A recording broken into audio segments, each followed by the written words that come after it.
Ustadz yang menganiaya santrinya di Demak dijadikan tersangka. Ironis, kekerasan tersebut terjadi di lingkungan pondok pesantren karena anak-anak tersebut berisik dan menolak disuruh tidur.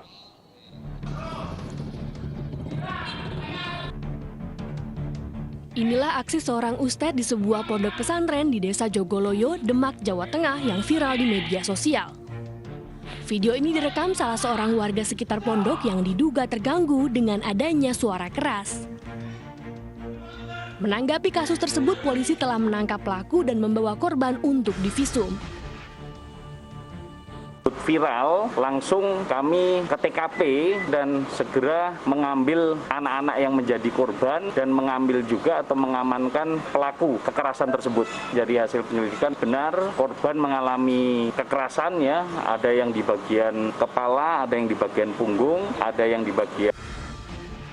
Untuk mendalami kasus kekerasan pada anak di lingkungan pendidikan ini, polisi akan mengumpulkan sejumlah keterangan dari saksi dan mengamankan barang bukti. Pegawai KPI korban pelecehan meminta warganet tidak merundung keluarga terduga pelaku. Korban justru meminta warganet fokus mengawal kasus pelaporan dirinya.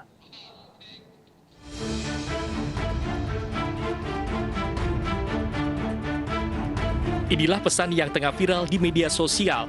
MS korban pelecehan dan perundungan di kantor KPI berterima kasih atas perhatian dan keprihatinan warganet atas kasus yang sedang menimpa dirinya. Di tengah rasa terima kasihnya, MS berpesan agar warganet tidak menyerang maupun merundung keluarga terduga pelaku. Hari ini, MS menjalani pemeriksaan kesehatan dan kejiwaan di RS Polri atas permintaan Polres Jakarta Pusat yang sedang menyelidiki kasus ini. Menurut kuasa hukum korban, kliennya masih trauma akibat pelecehan dan perundungan yang menimpanya. Klien kami masih mengalami gangguan psikis dan tidak konsentrasi dan gangguan pencernaan akibat dari apa yang dialami selama bertahun-tahun di lingkungan dari KPI. Jadi untuk itu kami bersedia datang atas undangan dan panggilan dari Polres Jakarta Pusat. Hari ini sedianya pelaku dijadwalkan untuk menjalani pemeriksaan di Polres Metro Jakarta Pusat, namun hingga sore tadi tidak hadir. Sebelumnya, Komnas HAM juga menaruh perhatian terhadap korban pelecehan dan perundungan di kantor KPI dengan memberi pendampingan moral. Komisioner Komnas HAM menegaskan, korban harus mendapat perlindungan hukum dan juga pendampingan sosial.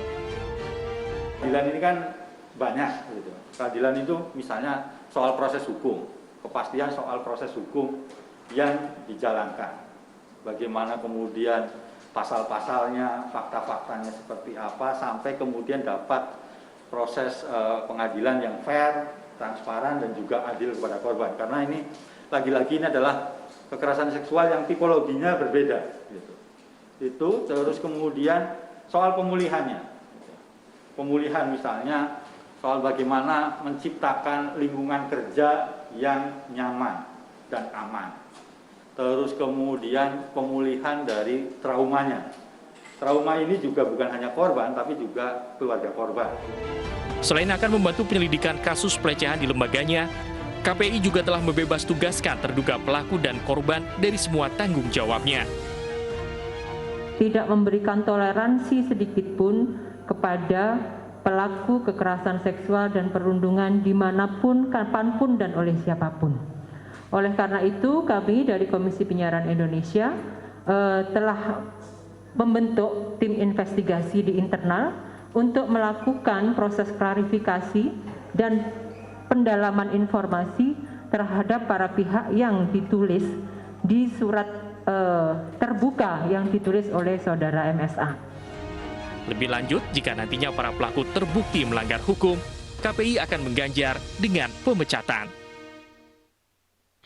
Membantu pengendara yang terjebak banjir di Poros Kalimantan, polisi terjun ke tengah genangan. Kami segera kembali.